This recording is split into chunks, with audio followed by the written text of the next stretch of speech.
Saudara, kita sudah sampai di satu Tawarik ya. Kita memasuki kitab Tawarik. Kemarin sudah satu Tawarik pasal 5.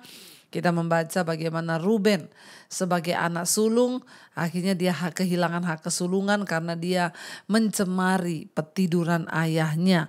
Dia menikah dengan gundik daripada bapaknya sendiri dan akhirnya dia kehilangan hak kesulungan. Dosa itu membuat manusia jauh dari Tuhan, bahkan kehilangan berkat-berkat Tuhan.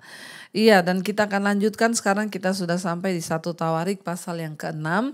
Ya, kita akan melihat sama-sama saudara ya apa kata firman Tuhan dan kita mau belajar bersama. Ya, dan biarlah hari demi hari iman kita ini semakin dikuatkan, semakin dibangun. Iya, 1 Tawarik pasal yang ke-6 kita akan lihat ayat yang pertama. Judul perikopnya adalah suku Lewi. Anak-anak Lewi ialah Gerson, Kehat, dan Merari. Anak-anak Kehat ialah Amran, Yisrael, Hebron, dan Uziel. Anak-anak Amran ialah Harun, Musa, dan Miriam. Anak-anak Harun ialah Nadab, Abihu, Eliezer, dan Tamar. Ini masih bicara tentang nama-nama. Kalau kita lihat semua nama-nama. Ya, jadi kita akan melewati ini ya, tapi saya hanya mau kasih penjelasannya aja dari 1 Tawarik pasal 6. Kita tahu suku Lewi itu adalah sebuah suku yang dipisahkan untuk melayani Tuhan. Mereka dikhususkan untuk menjadi imam dan untuk menjadi pelayan di kemah suci. Ya, dan belakangan di dalam bait Allah ya, dari kemah suci dulu ketika zaman Musa mereka berpindah-pindah ya. Kemah itu di mana di situ ada hadirat Tuhan, suku Lewi yang terpilih menjadi pelayan-pelayan. Bahkan ketika bait Allah dibangun, ya suku Lewi juga ya, makanya dari 12 suku Israel ya, Lewi ini adalah suku yang tidak boleh bekerja, tetapi perpuluhan bahkan persembahan dari ke-11 suku yang lainnya itu diberikan buat Lewi agar mereka itu bisa makan karena mereka mendapat pengkhususan dari Allah untuk melayani Tuhan. Mereka tidak bekerja, bahkan tidak mendapat bagian tanah karena mereka harus dipelihara oleh 11 suku lainnya ya. Dari persembahan Lewi ini bisa hidup dan bisa ya melanjutkan kehidupan mereka. Harun itu keturunan Lewi, saudara. Dia menjadi imam besar yang pertama di Israel. Dan selebihnya dari orang-orang Lewi itu mereka membantu imam-imam dalam beragam tugas di kemah suci dan di bait Allah. Mereka mengajarkan firman Tuhan ya kepada bangsa itu, dan juga mereka itu mendorong agar bangsa itu mentaati Tuhan dan mentaati firman Tuhan. Jadi suku Lewi itu adalah orang-orang dikhususkan ya, pokoknya mereka itu seputar pelayanan semua kepada Tuhan. Jadi bukan orang sembarangan, saudara ya. Dan Harun adalah imam besar yang pertama kali karena dia memang dari suku Lewi, saudara.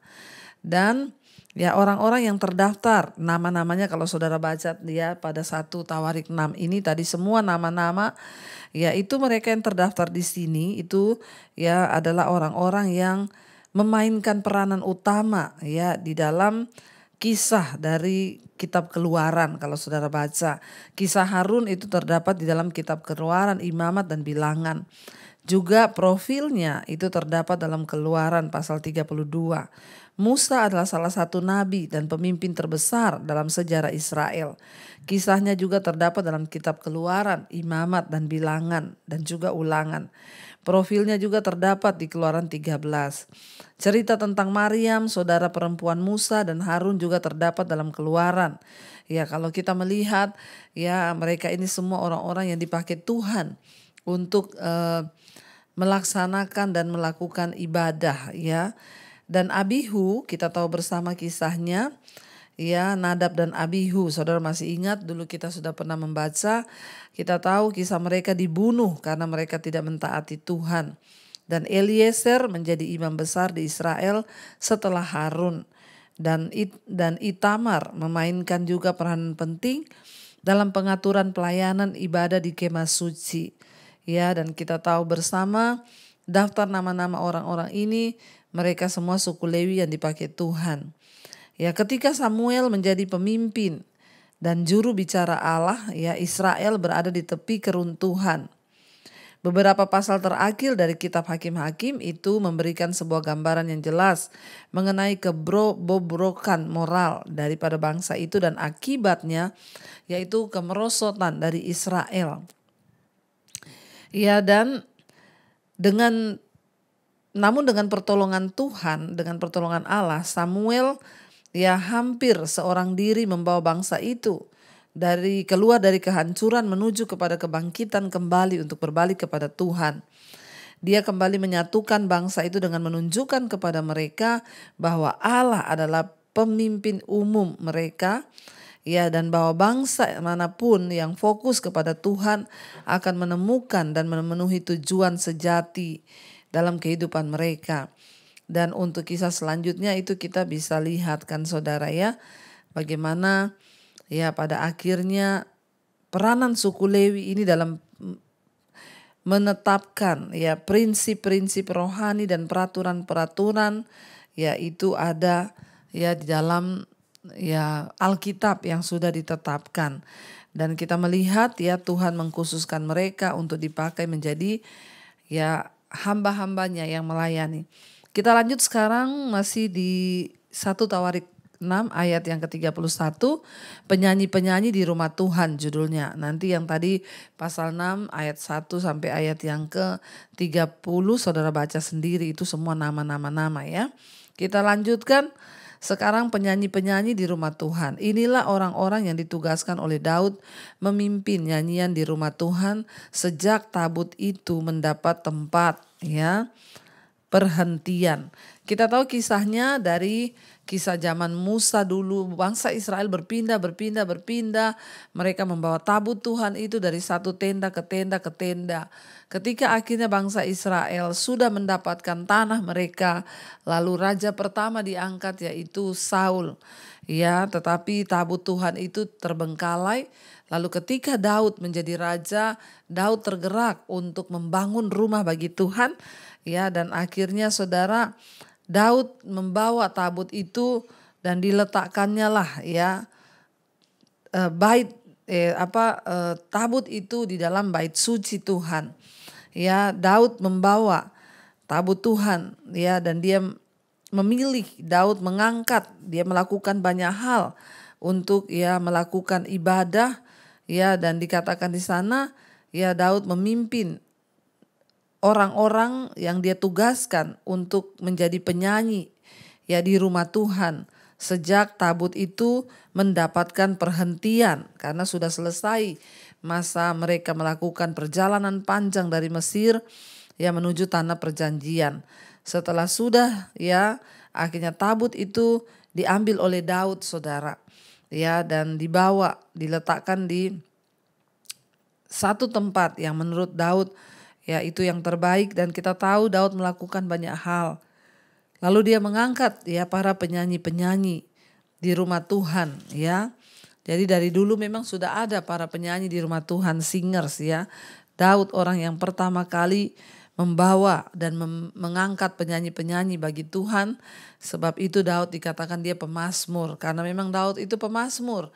Dia suka nyanyi, bermain kecapi, bahkan dia menciptakan banyak lagu untuk memuliakan Tuhan.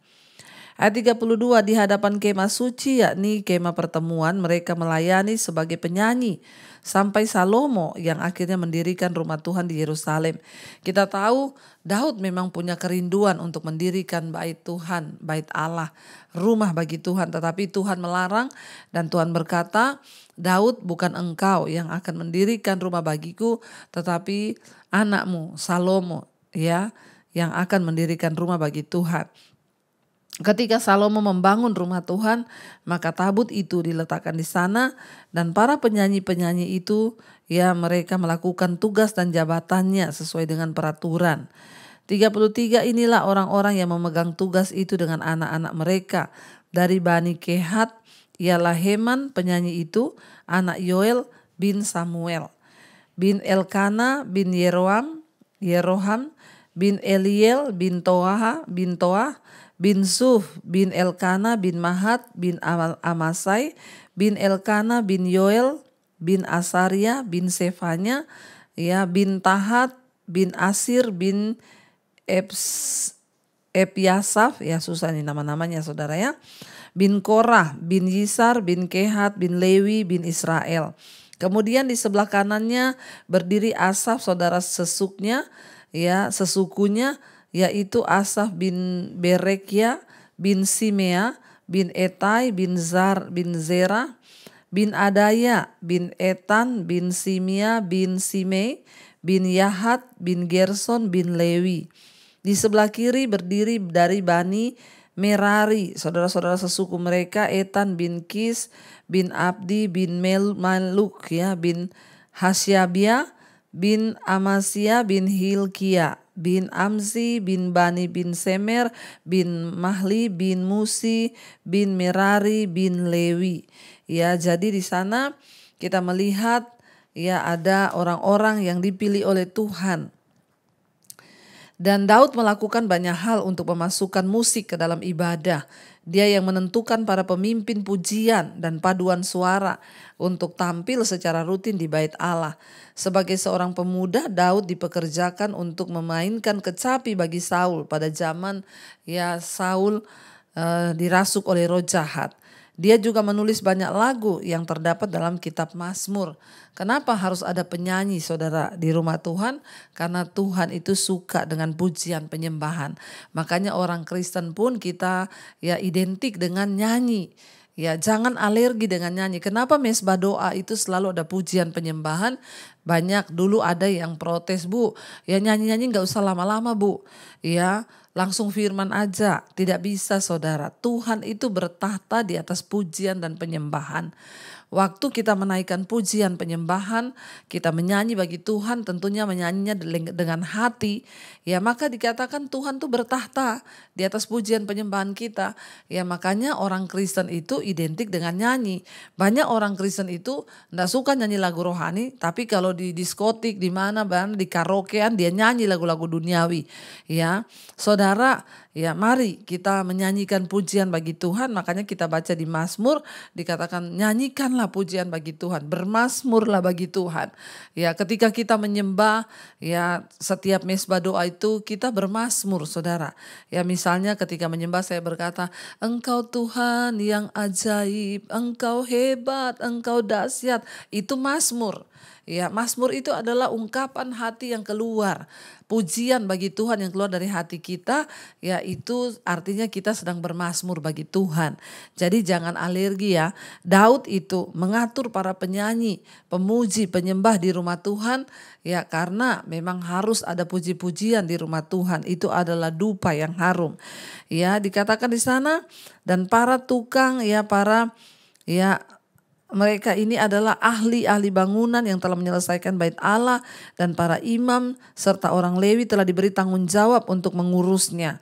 Maka tiba waktunya bagi kelompok lain, yaitu para musisi dan para penyanyi untuk menggunakan talenta mereka bagi Allah.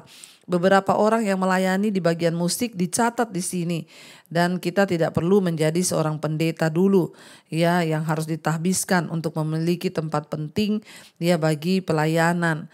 Ya, dan para tukang ahli bangunan, para asisten ibadah, anggota paduan suara, pemimpin pujian, semuanya kita itu harus berkontribusi di dalam melayani Tuhan. Ya, jadi saudara tidak semua harus jadi pendeta. Ya, tetapi kita lihat pada zaman itu ketika bait Allah dibangun, orang-orang ahli tukang bangunan mereka menyerahkan talenta mereka. Para penyanyi mereka bernyanyi bagi Tuhan sesuai dengan talenta yang sudah Tuhan berikan. Biarlah kita semua mau berfungsi bagi kerajaan Allah. Baik saudara, kita akan lanjutkan besok. Hari ini kita selesai sampai 1 Tawarik pasal yang ke-6 ayat yang ayat yang ke-44, ayat 47. Besok kita lanjut dengan ayat 48. Kita mau tundukkan kepala, kita mau satukan hati, kita renungkan firman ini. Terima kasih Bapa, kami bersyukur Tuhan. Sebab Engkau Tuhan yang terus menuntun kami lewat kebenaran firman-Mu. Kami belajar untuk mempersembahkan talenta kami Kami tahu ketika kami memuji menyembah Tuhan, kami sedang mempersembahkan pujian, penyembahan, mazmur bagi Tuhan. Dan Engkau bertahta di atas pujian penyembahan kami. Kami tahu ketika Tuhan hadir, Tuhan bertahta, maka Tuhan melakukan sesuatu yang dahsyat di dalam hidup kami. Kami mengucap syukur Bapa, menyerahkan seluruh hidup kami dalam tangan Tuhan. Tuhan, Engkau tolong setiap mereka yang ada masalah, pencobaan, persoalan. Tuhan turut bekerja mendatangkan kebaikan. Yang sakit Engkau jamah dan sembuhkan. Mari saudara, engkau yang sakit, letakkan tanganmu di bagian sakit, perkatakan, aku percaya ada kesembuhan di dalam nama Yesus. Kami percaya Tuhan, kalau karena dosa ampuni kami. Tapi kalau memang kami harus menjalani semua ini, beri hati yang bersyukur, percaya. Kami tahu bahwa bahkan kematian pun tidak bisa memisahkan kami dari kasih Kristus. Engkau juga memberkati setiap anak-anak-Mu Tuhan yang sedang ada dalam pergumulan yang berat. Mereka yang sedang bergumul untuk persoalan dalam kehidupan mereka, bergumul untuk keuangan, bergumul untuk hutang piutang, terlilit masalah keuangan. Tuhan turut bekerja mendatangkan kebaikan. Yang ingin menjual aset, Tuhan juga pertemukan yang terbaik. Yang ingin mencari pekerjaan, Tuhan buka jalan. Kami percaya Tuhan, ketika kami berseru kepadamu, Engkau mendengarkan doa kami. Tuhan juga memberkati untuk setiap mereka, anak-anak kami yang membutuhkan jodoh. Tuhan juga beri yang terbaik. Kami percaya yang terikat Engkau lepaskan. Kami buang semua dosa-dosa yang menghalangi kami untuk mengalami perkenanan Tuhan. Kenajisan, percabulan, perselingkuhan. Kami tolak homoseksual, lesbian, rokok, minuman keras, judi, obat-obatan terlarang, kepahitan, kekecewaan. Kami buang itu semua dari hidup kami dalam nama Tuhan Yesus. Ketakutan, kekhawatiran kami buang di dalam nama Yesus. Terima kasih Bapa, berkati setiap anak-anak-Mu, mereka yang terus mau mencari Engkau. Tuhan tolong berikan kekuatan-Mu melimpah dalam hidup kami. Kami berdoa bagi bangsa. Karena itu Bapak Ibu, mari buka hati dan tangan kita hari ini untuk menerima berkat, rahmat, anugerah dari Allah Bapa. Terimalah kiranya berkat, rahmat, cinta kasih Tuhan Yesus Kristus, penyertaan Allah Roh Kudus, bahkan anugerah rahmat dari Tuhan Yesus Kristus mulai hari ini bahkan sampai kali yang kedua. Tuhan Yesus datang kembali menjemput setiap kita. Nama kita tercatat di dalam kitab kehidupan. Dalam nama Tuhan Yesus yang percaya diberkati, katakan bersama amin, amin, amin. Tuhan Yesus memberkati saudara. Shalom dan Immanuel.